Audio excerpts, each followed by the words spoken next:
Alain, propos d'un Normand. Religion et poésie. Le fond de la religion n'est peut-être qu'une espèce d'ivresse collective.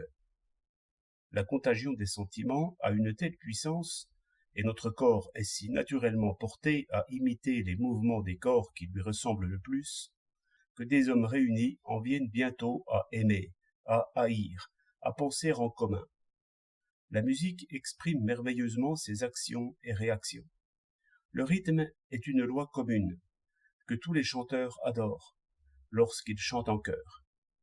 Personne n'échappe entièrement à cette puissance de la foule. Que l'on soit citoyen dans une réunion publique, soldat dans un régiment ou révolutionnaire chantant l'Internationale, on se sentira comme emporté hors de soi-même.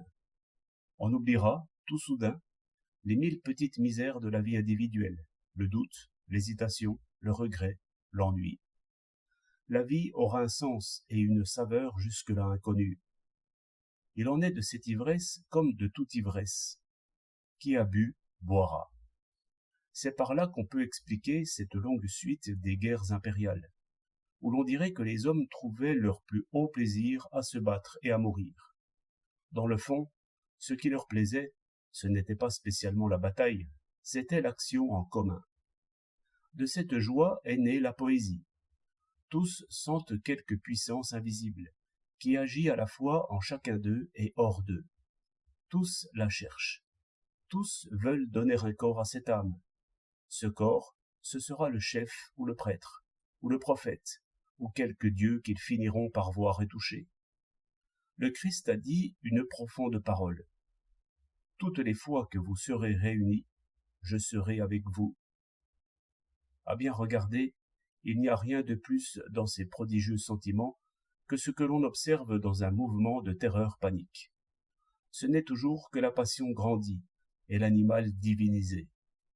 Autant qu'on peut savoir, la puissance proprement humaine, que nous appelons raison, vient d'une toute autre source. Elle est née sans doute dans les pays froids, pendant les longs hivers, alors qu'il faut fermer sa maison et vivre chacun avec soi. La science, par ses calculs, par ses machines, par ses catapultes, par ses canons, devait vaincre la poésie. La justice devait vaincre l'amour. Mais le combat dure encore et durera longtemps. Les hommes, même les plus raisonnables, ont une tendresse pour les dieux et pour la musique, qui me fait penser que la guerre durera encore longtemps parmi nous. Les muses protègent la retraite des dieux. 26 février 1908.